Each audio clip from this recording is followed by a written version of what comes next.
So we start with the vision of IoT, what everyone is talking about. And that is you wake up in your bed and your bed tells your coffee machine to make some coffee. And the refrigerator has ordered some groceries that were missing, so they are outside your door. You can just pick them in and fill it. The machine at your work has already ordered some new parts because the vibration has told the sensor that it's beginning to wear out. So you have to approve the order on your smartphone, and then your car will drive you to work while you read the news or something. We're not completely here yet, but a lot of people are working on it. Today, what's going on in the IT market is, for example, you use LoRa networks to keep track of livestock. And that's a good thing because in LoRa networks you have you can triangulate the devices, so you don't need a GPS on each animal. You can know where they are just by the LoRa network. You have things like keeping track of how much toilet paper and paper there are in these facilities in large buildings. So cleaning personnel don't have to go check every bathroom every time to see if they need to change. So they save a lot of time. In the farming industry, IoT is used heavily to see how much crop did we get from each square meter of the land, and where do we need to put extra fertilizer. We also have refrigerators, especially in hospitals, where it's critical that you keep the same temperature of some samples, blood samples and stuff like that. You really need to know that the temperature haven't been above a certain level. Smart watches, they are also part of what you talk about when you talk about IoT. You have sensors on your wrist that monitor your pulse and other health things, and how much you walk and stuff like that. And then you have Roskilde Festival in Denmark that were using IoT devices on these toilets to see when they were full. And sometimes people went in and went out really fast, and then they knew that something other might have happened in there, so they might send a cleaning crew. So this is some of the samples of what IoT is used for today. The building blocks of IoT is actually, you have these sensors, and then you have a MCU, which is a place where you put the code that reads values from the sensor. Then you need to get the sensor data back to the application. So you need some Wi-Fi radio device, Bluetooth or SIM card to transmit the data over to a receiver, and then send it via the internet or some cloud platform over to your application so you can store it in your database. So this is basically the main building blocks of IoT. And some people or companies are trying to promote that they have this IoT platform, but that implies that they have everything in one piece. So they have everything from the device and the sensor to the router to the application and provide that. And I only know device radio so far that is close to that, but they have chosen to focus more on the cloud platform, right? Yeah. So we'll look at that later. This also means that there are a lot of companies that does sensors, and there are other companies that does MCUs, computing cores. It's like the CPU for a microcomputer. And there are a third group of companies that do the radio receivers and senders. So a company that does this doesn't really exist because there are a lot of silos here. Some companies do applications, some do cloud platforms, and it's really hard to have a grip on everything in one platform. So from that we move into platforms. And as I said, device radio are focusing on the cloud right now, but they have developed basically everything from the MCU, the communication, not so much application, right? Exactly, yeah. We also have Sensitive in Lund that has a network called Yogio, where they focus on this cloud platform. And I think they have some routers because they are, support some different types of communications. But they focus on this platform, and then they connect to companies that build applications, and they can access the data of whichever provider of data. And then they also connect, that's the bottom half here, and the upper half they connect to different companies that create sensors and install sensors in buildings. So they are trying to bridge those two areas. Then we have Sigfox that we are talking to a lot in Denmark. They are focusing on the cloud platform as well, but you are quite bound to their sender receiver chip. So you need to use that one in order to use their platform. And you cannot choose to have another platform. Other players, there are a ton of players in this market, but other big ones are Microsoft and Amazon. And you think that they would provide more, but they provide more on the application side and the cloud service. They have a lot of focus on the access rights, who has access to different part of the application and network, and they also have analytics built in where you can quickly drag statistics out from the data you have collected.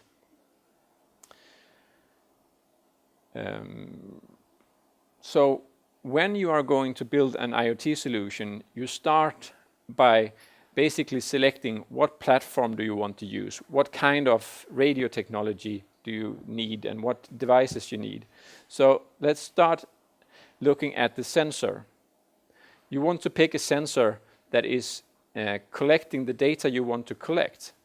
But most of these sensors can be used to collect different kinds of data. So you need to really think about what is it I really want to collect. Because if I have a barrel of some fluid and I want to measure how much fluid I have in the barrel, I can put a stick in and see how deep does the stick go.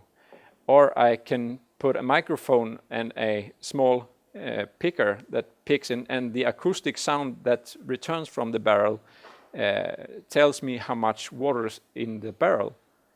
Or I could put a camera that looks down the barrel, or I could do a ton of different things to figure out how much water is in the barrel. So a lot of these sensors can be used in many different ways. So you need to think the functionality first. And then, of course, price. These different sensors cost different, doesn't cost the same, basically. So you might choose a functionality of a sensor that is cheaper. And you also need to know how much power does the sensor consume.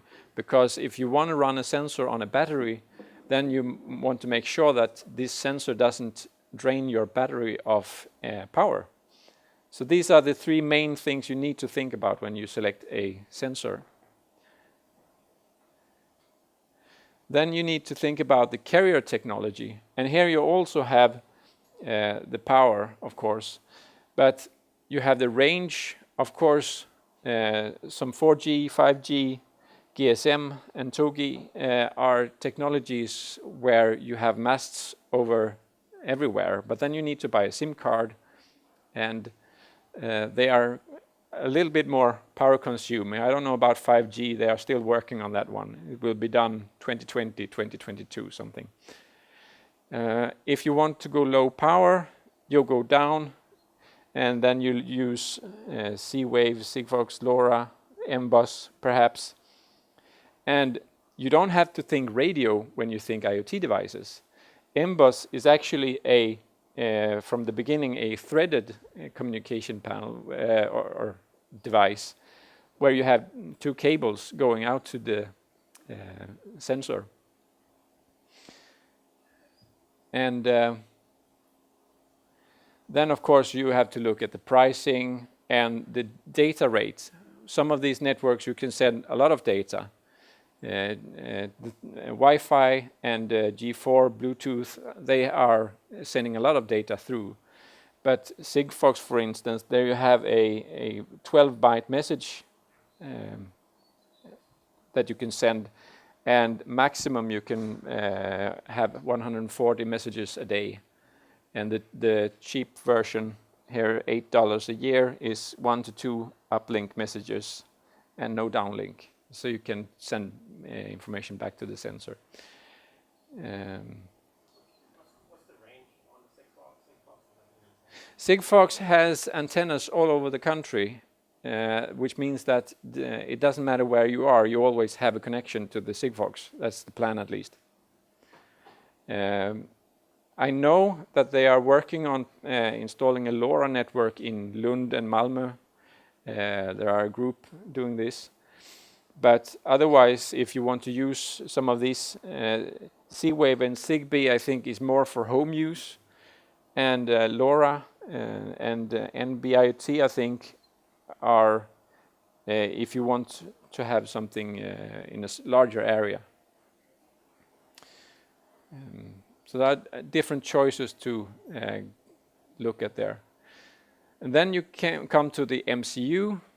And these are some that we have been looking at. The 80 mega is the one that is used in the Arduino. But the Arduino doesn't come with a Wi-Fi. You can always plug in a Wi-Fi because there are a lot of add-ons with different features for the Arduino.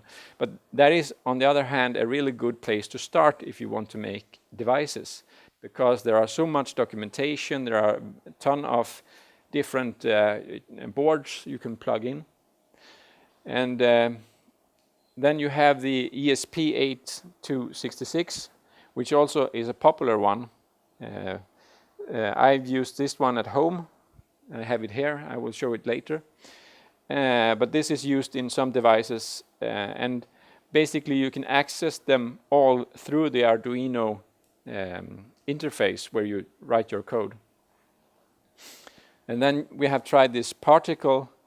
And this particle is also trying to make the platform model where they have this device, and if you use this chip, then you can only connect to the particle web service and use their platform in order to get the data.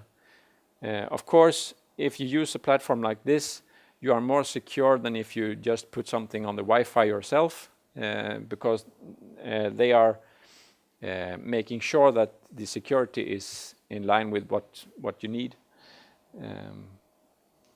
But you also pay the price of being locked up to their platform. And if you have, it doesn't matter if you have 10 devices, then you can buy 10 new devices. But if you ship 10,000 of these, then you might not want to change if all of a sudden it gets too expensive. Then we have some GSM and 3G chips. This is a fun one. If anyone has a kid around the age of 12 who wants to have a cell phone, you can give them this, and then they can build their own.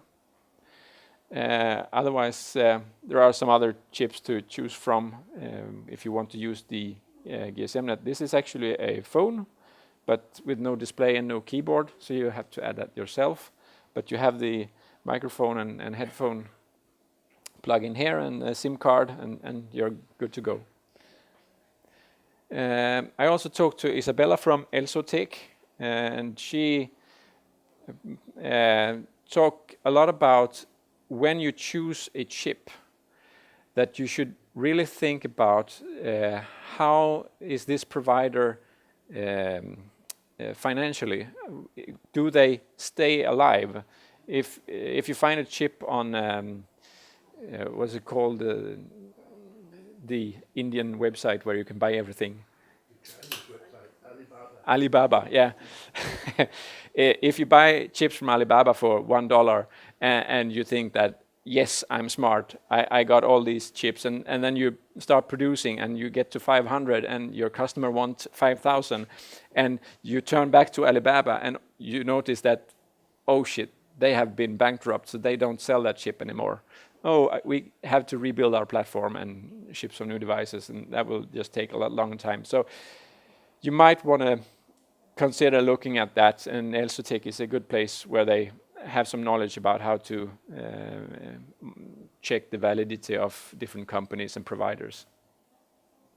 But here you also have everything from a mini computer, basically, with Intel chip, to some different chips for Zigbee, 3G, 4G, M-Bus, Wi-Fi, Bluetooth, and there are tons of them for every technology out there. So then the next thing you should think about is, how do I supply power to my device?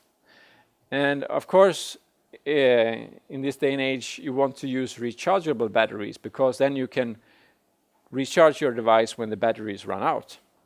And that's good for prototyping, but if you don't use the batteries and they are standing still a lot, they tend to lose their charge. And in that case, non-rechargeable is a better choice, because then they keep their charge until everything is used up. In some cases, you might want to use a capacitor, where you quickly can upload energy, and perhaps in combination with one of these, where you can add energy quickly and it loads out quickly.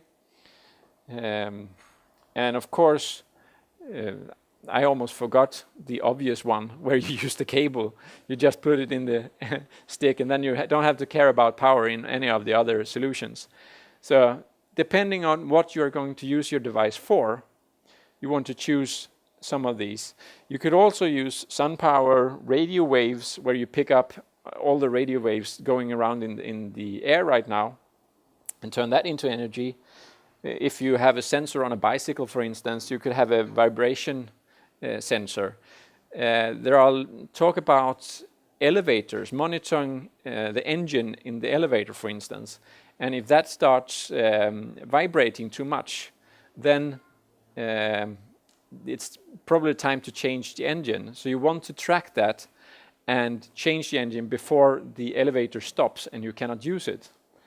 And this could be a good solution, where you have this one monitoring and charging the sensor with energy as the engine starts vibrating more. So then you have enough energy to actually send the message that now it's time to change the engine. You also have for body sensors, you can use thermal energy, and you can use that for other places where you have heat as well. So these are things to look into. And where are we in time? Then I'm fast. I set this device up at home. But perhaps if anyone has a question to the things I've been going through, we might take that first. No questions? Yeah. This is a device. I have it here, so you can look at it later. It's right now collecting data from this facility, so this is the live demo later on. Basically, it's the SparkFun chip here with the EPS CPU, and then I have a light resistor, and I have a humidity and temperature sensor, and a carbon dioxide sensor here, and collecting data every 10 or 5 minutes. And here's when you code these, basically this device from the Arduino setup uses a setup and a loop code. And the setup is used when you start the device.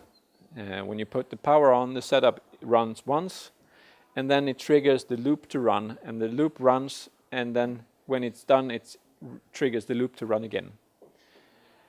And if you want to put the sensor in or the device in deep sleep because you don't want to consume power. Because if it's on, it will just stand and loop and consume power. You call this, it's a bit too small, I think, but anyway. You call deep sleep, and then it turns off and wakes up, and then it calls the setup command again. So if you want to use the deep sleep, you could actually put all your code in the setup, and it runs once, and then it goes to deep sleep, and then when it starts the setup again, you call your code. Otherwise, if you want to read data more often, you can use the loop option and just read as much data as you can. This is basically just if you want to print out to the debug printer, the monitor, while you're testing. And then you connect to the Wi-Fi and send data over the Wi-Fi. Yeah, sorry for the small text. And depending on what sensor you're using, you also need some different kind of code. Some sensors need that you import some libraries like this one because it's using a serial port to send data. This is for the carbon dioxide sensor.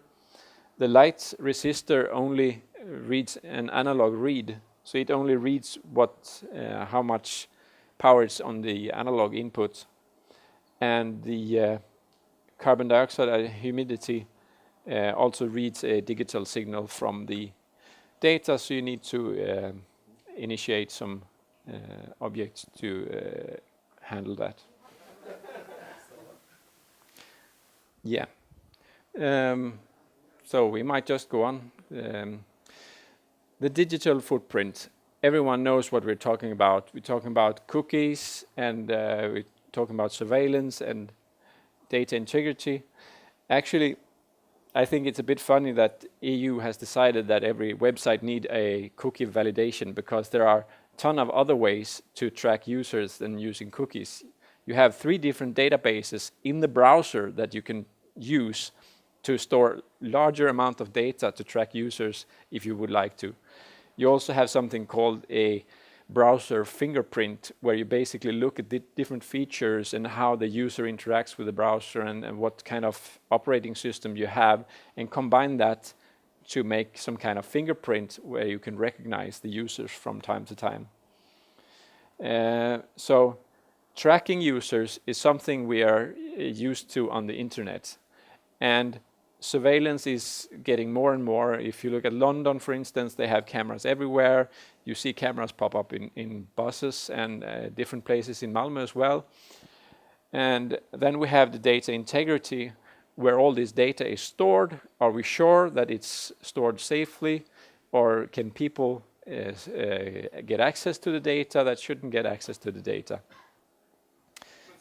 Yeah. As long as someone doesn't recognize you or a machine doesn't recognize you, yeah.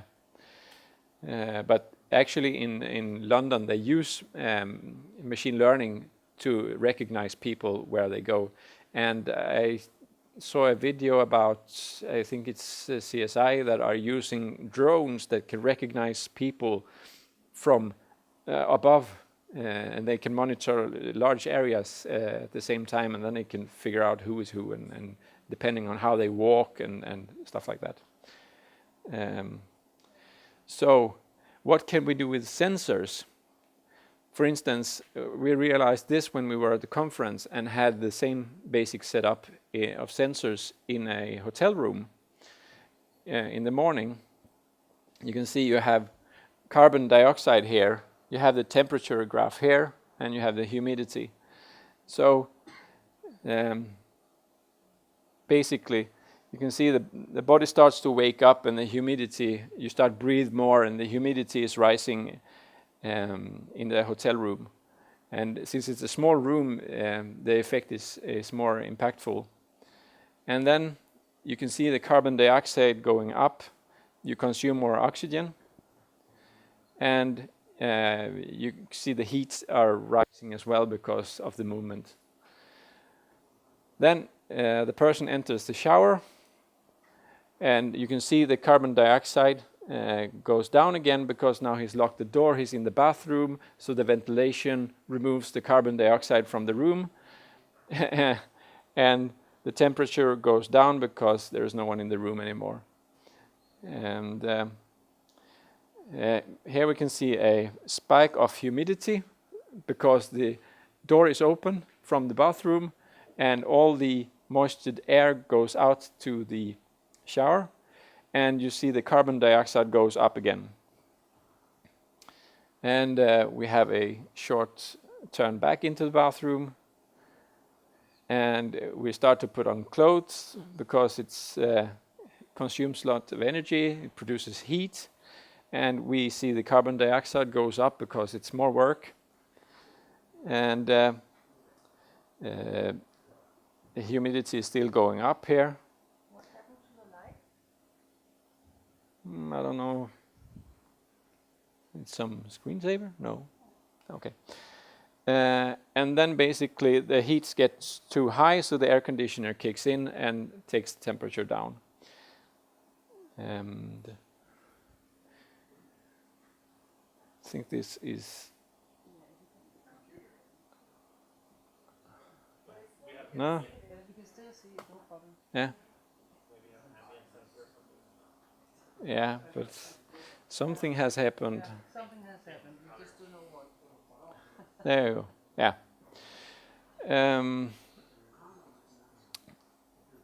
And what you can do with this, these are sensors that are placed in every modern ventilation system, basically. So you can, if you monitor the ventilation system in each room in the hotel, you can see when people go up, and you can calculate how long time it will take before they go down and eat breakfast. So you can use that information to prepare how much breakfast you need the next morning, or in different times, for instance. So obviously most hotels know when people are going up and can estimate roughly how much they need because they know how much people are living. But for instance, if you order a room for one and you take two, you're going to notice a spike for some extra people in the room and stuff like that. So you can use this to monitor what's going on in your hotel. Yeah. Yeah. Just as little as a light sensor, you can actually know when people are coming and going. And if you have a sensitive light sensor in a room, you can see if there's movement as well, because things happen. Yeah, this is the sensor I have here, and I placed it at home. I don't have the carbon dioxide yet, but I was just playing around with it, looking at the humidity, temperature, and light. The yellow is light. It wasn't too good weather this day here. And in the beginning, I had the sensor in our living room. And in the morning here, my wife opens the door to go out and make some breakfast. You can see the humidity goes up. And then my daughter opens the door, and the humidity goes up and even more. So we realized that there's probably more humidity in our bedroom than in the living room outside. But my wife was interested in how cold it was in the kids' room. So we moved the sensor. You can see we left the apartment there. Moved the sensor to the kids' room instead. And by the window, so we got some lights measurements as well. Here we left the apartment, and you can actually see that the humidity goes slowly down, and then we can see that we got home because the humidity goes up again. And then it's night, so we sleep, and the humidity stays basically the same, a little bit down. And it pops up here because it's breakfast. We go up in the morning, and everyone is up eating breakfast. So now the humidity goes up a little bit more. And this is a bit interesting because we open the window, so the temperature goes down, but the humidity goes up. But that was because, as you can see, it was a rain weather So dark clouds and rain, so the humidity outside was a bit higher. And then we start to clean the apartment. So we use a lot of energy and the humidity goes up again. And we take a break. So we don't do a lot more after the break until we put out a big bed on the floor and the kids start jumping right in front of the sensor. So you can see the humidity goes up until we eat dinner. And then we take the kids to the bathroom and shower them. And when we open the bathroom door, of course, the humidity goes up. And then we put the kids to bed. And after a while, we go out and leave the kids' room. So you can see the humidity goes down quite rapidly. But when we close the door to the kids' room, the humidity doesn't go down as fast. So you have a break there, so you can see when we left the room. Then there's a small hump here where we wake up in the morning and leave for school. And the humidity goes down even more. And you can see what happened here. Of course, we get home again. The kids go to the bedroom and the kids are asleep. And then I do some exercise. And that, yeah? Does the measurement start on a Sunday? No, this is Sunday. This is Saturday. Okay. Well, it makes sense. Otherwise, there should be a repeating pattern. Yeah. I would expect that. Yes. You never have lights on in your house? The sensor isn't strong enough to pick up regular lights. It needs some lights to, because we just use a resistor. Or if you take the light source on top of the resistor, it can pick it up. So it was either February or November? It was last week. Last week? The sun goes down at 17 or something? Yeah, no, it doesn't go down, but the light is not enough to power the resistor, so therefore it goes down there. It's a light sensitive resistor. Yeah, light sensitive resistor. They are not Apple. For money, ready money, you can buy some very active fertilizer. Yeah, and again, if you want something cheap that just shows you if a strong light is lighting, then you might go with a light resistor. But if you want to know exactly how many lux you have in your apartment, then you might go with another sensor that costs a bit more. So that's the trade-off again. And then we added carbon dioxide to the mix. And here we see that carbon dioxide is doing a lot more. This is on the morning. We open the bedroom door. And you can see every time we open the door, we have a huge spike. This is our bedroom door, and the sensor is in the kids' room. So we have a huge spike here, which indicates that we have quite a lot of carbon dioxide in our bedroom. And this is at 1,284 ppm. And they usually say if you have above 1,000 ppm, then the air is quite bad. You should at least be under 800, preferably between 400 and 600. The outside air is usually between 350 and 400. That's normal. So we move the sensor to our bedroom. And what happens? I do some exercise in the room. Yeah. And the ppm goes up to 2054. I realize that I'm doing some anaerobic training. And then we have to open the door to ventilate the room because you cannot be there. And yeah, so we're down at 375 when we close the door again. Then this happens. My wife goes to bed. You can see already here, the trend is going upwards. Then I go to bed and our daughter joins us, and you have this curve and you end up at 3071 ppm.